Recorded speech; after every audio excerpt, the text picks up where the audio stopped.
You're listening to NPR. You care about local politics. But it can be hard to keep track and understand how it affects you. I'm Scott Greenstone. And I'm Libby Dankman. And on Sound Politics, we talk about this and the other Washington like normal people. As normal as we can pretend to be.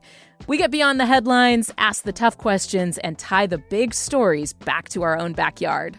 Sound Politics. Listen now on the KUOW app or wherever you get your podcasts.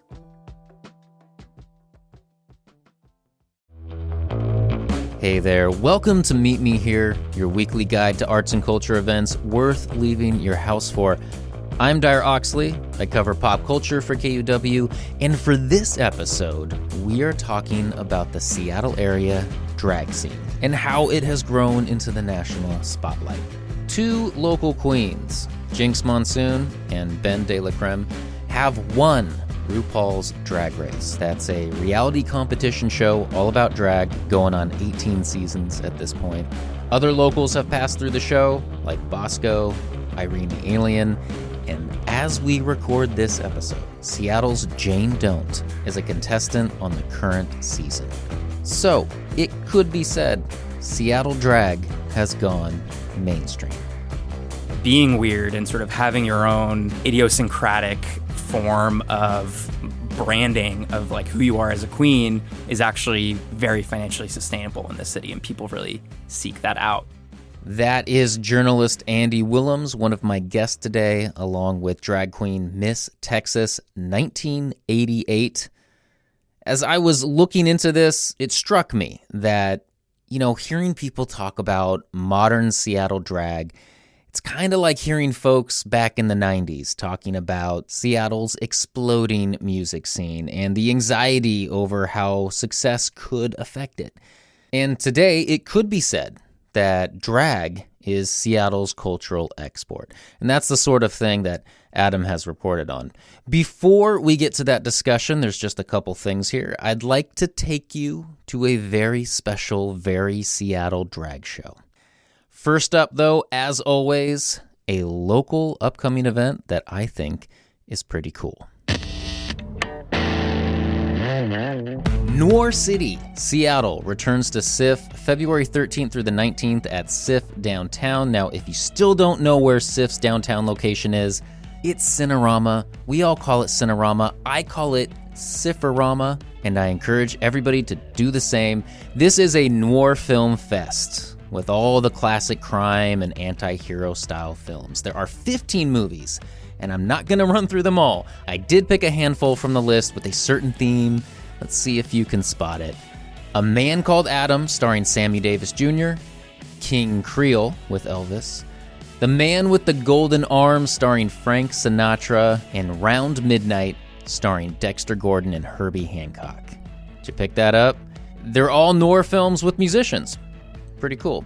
There are a lot more movies, so check out sif.net for all of the details. Now, if you're looking for more event recommendations, check out the weekend warm-up in the Friday noon hour during Soundside on KUOW. We also post that in the Meet Me Here podcast feed on Fridays. I'm a firm believer that nature is healing. In these chaotic times, I invite you to take a breath and reconnect with our natural world. Wow, right in front of us. I'm Chris Morgan. Join me on The Wild as we explore stories of hope and resilience in nature. We'll bring you up close to some extraordinary species and learn how they are finding ways to adapt and thrive in fast-changing environments. Listen to The Wild on the KUOW app or wherever you get your podcasts. Now, in the Seattle area, you can go out for a drag queen brunch. You can attend a drag story time. And you can play some drag bingo. And you can have a pretty good night out at Dungeons and Drag Queens. It is a show that combines the worlds of D&D as well as drag queens and the nihilism and debauchery that comes with drag. That is Kylie Mooncakes, the main cast member for the Seattle-based Dungeons and Drag Queens, a touring show where a game of Dungeons and Dragons, often called D&D, is played live on stage by a cast of drag queens. Live music is performed to help narrate this highly improvised role-playing game, and its dungeon master, the main storyteller, is comedian Paul Curry. We have drag queens playing. They have a soundboard on their table. They hit when they want to do a number, and a number like has an effect in the world. A number like lip-syncing to a song. Dungeons and Drag Queens packed the Crocodile in Seattle recently. This music hall can usually fit hundreds, and despite all the seating on the floor, there was only standing room left in the back. For tonight's show, Kylie is joined by Miss Mamshi from New York and Irene the Alien, who fans will recognize from RuPaul's Drag Race. Ladies and gentlemen, welcome to Dungeons and Drag Queens! Paul takes the stage not wearing a shirt. Instead, he has this small black cape on with feathers. He proceeds to prep the crowd for what is about to unfold, explains the game, explains the rules. It's no surprise that this kind of event has popped up in Seattle. Wizards of the Coast, the company that produces Dungeons & Dragons, is headquartered in neighboring Renton. Performances like this are an extension of the city's thriving drag scene. I think a lot of producers and showrunners everywhere are trying to get creative and trying to really hone in on what can make a show special, what can make a show like draw out a niche crowd. And I feel like D&D is something very special. It really taps into an audience that I don't normally get to see at our regular shows. I also love that we get to bring drag performers into a space that's a lot more specifically comedy. The evening's story is about a quaint kingdom whose prince has been kidnapped. The townspeople have come to depend on their prince, who regularly posts shirtless pics on his social media. It's quite depressing for them, but luckily, they know where to find help. To call upon the most dangerous mercenaries in the Sword Coast, the latch-disc divas who can make you or break you. That's right, drag queens. From there, it's all witty comments, body banter, some lip-syncing performances. A lot of the content is more mature, like when you take a Mad Libs book and make it really dirty. The crowd watches a screen on the stage each time a player is required to roll a dice, the outcome of which dictates the story. Okay, are they useful? Do they have transferable skills? Are they allies? Roll insight to see if they have skills. No shade. Oh, and also +5. Trust me, I'm in that site, mama. I thought it was you. Kylie rolled a 20 here, which is the highest number on the dice. The crowd goes wild. That's the thing about Dungeons and Drag Queens. Despite the talent on the stage that everybody came to see, the audience is engaged with sound effects, cheers, and jeers throughout the entire story. Everyone in that room is also on the journey. I can see that like twinkle in their eye. I can see that they're like, oh, I don't get to have this like anywhere else. We have a lot of people from like cities we've been to, like come back to Spokane, come back to New York, come back to like Texas. It feels like a blessing that we tapped into something so special.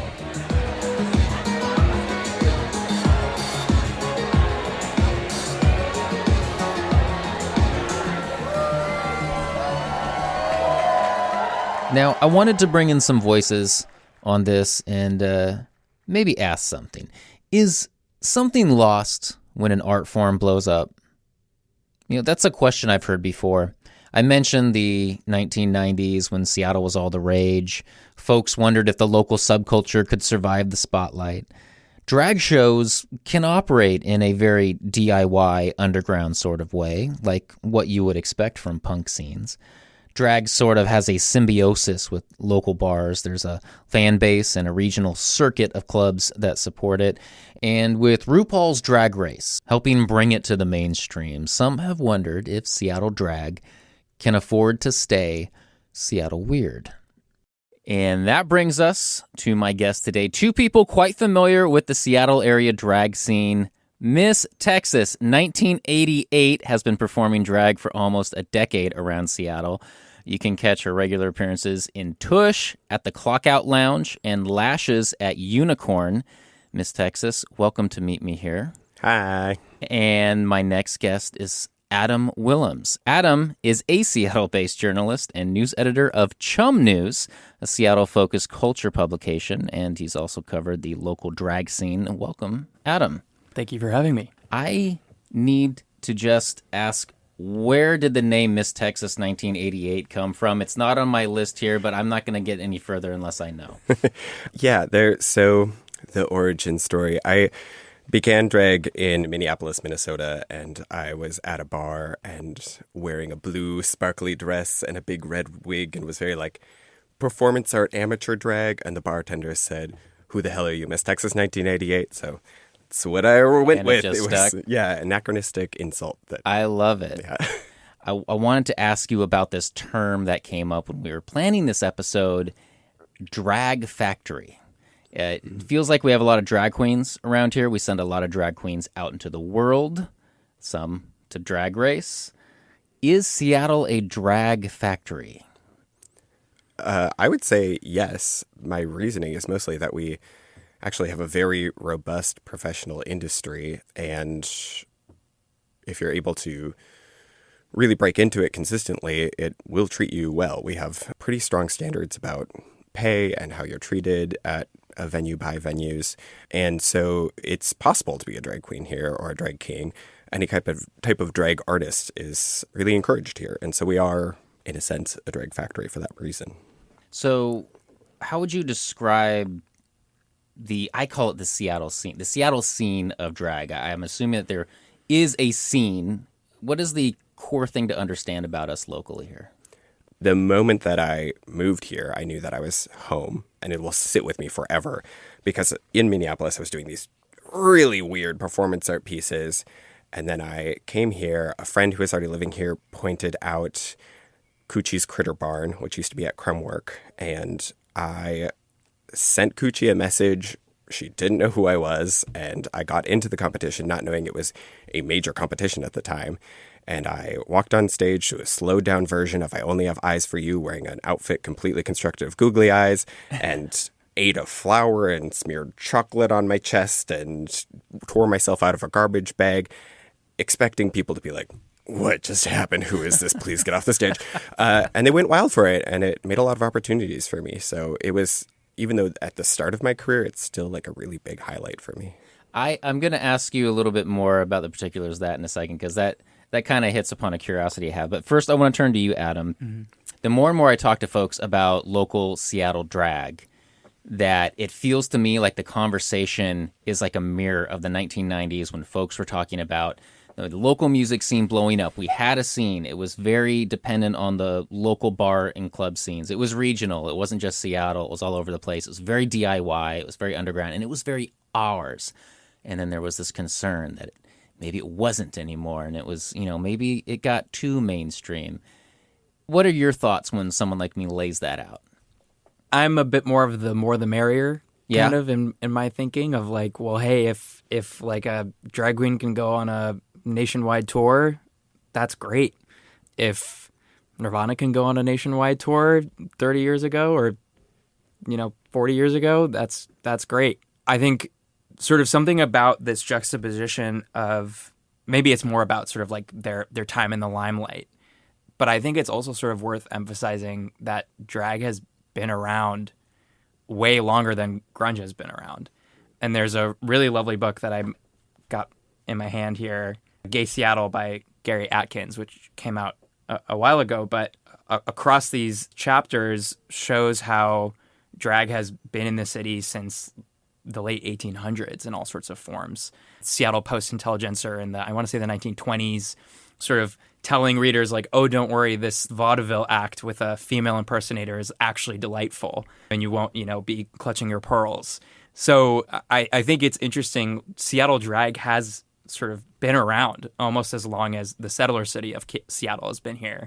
And maybe what's changed is just the commercialization or the media through which drag performers who used to have a very contained sort of net audience that they could woo, now sort of, sky's the limit. You can be viral online. You can end up on Drag Race, so on and so forth. Miss Texas 1988.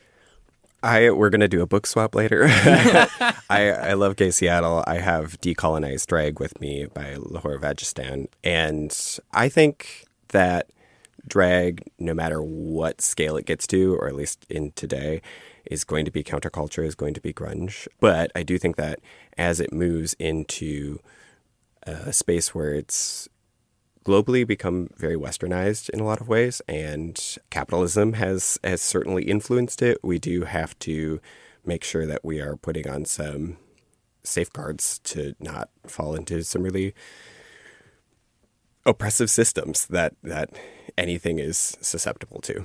But I do think drag is inherently political and apolitical. I think that is something that camp and grunge have very in common.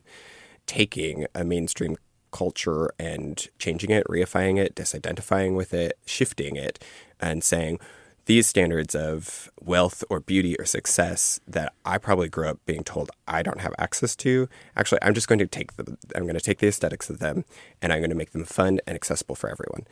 So I do think even if we're kind of playing with these mainstream standards, we're actually still changing them and confronting them in a grunge way. So I want to turn to you, Adam, because you wrote this article for The Stranger back in the summer of 2024. It was called, "Can Seattle Drag Afford to Stay Weird?" Can you kind of quickly explain to listeners what the gist of that article was? Yeah, so I think sort of the main thesis of that piece hit on the fact that the affordability issues that affect Seattleites of all stripes also affect its drag performers and affects the kinds of raw materials that go into a quality drag performance, like your outfits and the amount of time that you can spend on really honing in on sort of honing the quality of your performance, so on and so forth, and really making a name for yourself. If you have to be working 3 or 4 jobs, can you really spend 2 or 3 nights working until 1 a.m. or what have you? It becomes less justifiable calculus over time as the cost of living goes up to sort of have these really ambitious forays into sort of a queer form of artistic self-expression. But I would say, and maybe readers have their own interpretations of what the article sort of implied, but my understanding of it through conversations with lots of drag performers is that actually being weird and sort of having your own idiosyncratic form of branding of like who you are as a queen is actually very financially sustainable in this city, and people really seek that out. Maybe there are some venues that still really look for sort of that ballroom glamour, but by and large, it seems like there is a space in Seattle for, and sort of it's actually advantageous to be your own kind of performer. There are some lines that stood out in your Stranger article. You were speaking with Lavish the Jewel out of Tacoma, and I'm going to quote with some brevity in mind here, but she says, "Many alternative and entry-level spaces lose their edge or fold altogether. Some establishments, like our place, are gone. Others have changed their drag programming to match general consumer taste instead of nurturing an ecosystem of drag performers." So are we getting to a point now where do audiences expect a certain type of drag, but if they do enter into this space that was, no, this is the drag that's already existed here and has fostered this community, is there a little bit of like a surprise factor going on? Or the history of queer people involves making your own spaces and insisting on your own spaces. For instance, I profiled a drag queen the other week named Nara Selson, who is a drag parody of now former city council president Sarah Nelson. This was someone who ran against her for the District 9 council seat, lost to her in the primary, but would show up to city council in drag and sort of exclaim in like a very queer Seattle weird kind of way what they perceived as Sarah Nelson's policy failures, while looking like sort of this underworld twin sister of hers. And this is using the art form as a form of a political parody. Right. But and also I would say in that 2-minute period of time, City Hall became a drag venue. And how do you do that? You do that by insisting on sort of being a drag performer in a particular space. And there was this, metamorphosis for a 2-minute period of time. I think that's sort of the way that you continue to diversify Seattle's drag scene, is by sort of imbuing it with these new kinds of valences. And one of those is political and humorous. Yeah, I love you bringing up this like kind of political parody example, because that is something else that drag is not just shows, and it isn't just a monetized industry. It is something that is community building and political advocacy. Yeah. But I want to loop back also on, I think the quote that you just pulls out two different things that are going on right now. One is the weird part of Seattle, and the other is the emerging venues and opportunities, which sometimes overlap and sometimes don't. Lavish, who you're quoting, is a great example of somebody who knows how to pivot into a huge range of performance. Lavish also performs as a drag king, as a burlesquer, and you can do that. You can it depends on the venue that you're in to know what performance you want to do that's going to fit that venue and that audience. And some venues are going to be more targeted towards the drag race crowd, and some venues don't want that at all, and some venues have a nice mix. What you were kind of pointing at in that quote is actually the fact that a lot of venues are struggling to have the opportunity for risk, for new entertainers to enter the scene, for a new show to enter the scene, for performers maybe to do something that, if that performer isn't vetted, might challenge the audience too far, because venues are also struggling in the city. There is this moment with really any art form. It becomes cool. It blows up. It's exciting, but also it kind of spurs this protectiveness of what made it cool in the first place. And I was a kid in the 90s. I saw this happen with the music scene then. It got so cool and everybody got protective of it. And, could it survive the spotlight? So I'm going to ask you kind of that same question. Is there something special about this current moment in Seattle drag? And how is that going to influence the future? I mean, this exact moment of Seattle drag, I think we're in a very prime spot where we're actually getting kind of the best of both worlds as far as the industry goes. To kind of back it up, there's been this big pendulum swing in Seattle, where when I moved here and I was doing that performance that I brought up with the googly eyes, everything was so weird, or that was a very popular thing to be doing. It was the renaissance of weird drag in Seattle, and it got so weird that I think we actually took it to extremes where people are dumping entire buckets of honey on themselves, walking out with rotting fish between their butt cheeks, eating cow hearts, to the extent that some of my performances that were still so weird by any standard, people were like, "Oh, I've seen that before." You tripped and fell in a cake. Oh yeah, we've done that a billion times in the city. So then there was this big swing back where people were, and part of Drag Race was part of this, but people were interested in wow, what if I can do the splits and I rhinestone this outfit? It actually became a novel thing in this city. What I'm hearing is we've moved away from food-based drag. Can we? PETA was threatening a lawsuit. Okay. But we have seen this kind of, the pendulum has hit this middle ground where we are a city that I think celebrates it all. We have really weird drag. We maybe don't make as big of a mess. And we have very glamorous drag. And we have glamorous weird drag and weird glamorous drag. We really hit it all. And so in this moment, I think we're actually in this good space where people are able to make a name for themselves locally and make a living for themselves locally without going on Drag Race. And we do have a lot of Seattle artists who are going on to Drag Race and succeeding, and we're cheering them on. It's cool to see people go and represent us in that way, and I think there's room for it all. There's room to have Jane Don't on Drag Race, the current season right now, and there's room for maybe bringing in some maple syrup. You never know. Yes. So I'm going to admit something. So I have seen drag performances, but I feel like they're always part of another event. It's like a cabaret or something like that. I have personally not been to a strictly like a drag show. So for someone like me, if I just want to see a straight up drag show, where do I go? How do I find this? Oof, for the uninitiated, I mean, Queer Bar, I guess, would be like really uncontroversial. I really think people should come to Tush. That's when people ask me what show to come to. I think Tush, because Betty Wetter is such an incredible curator, she has a little bit of everything. And it isn't just drag. There is like stand-up and there's burlesque. And yeah, we've had a little bit of everything. And I think Tush also is like a really good pithy encapsulation of like what is immutable about Seattle drag in 2.5 hours. Do you at any time play ZZ Top during these performances, or is that just me? When we started, the first thing that we did was a group act to Tush.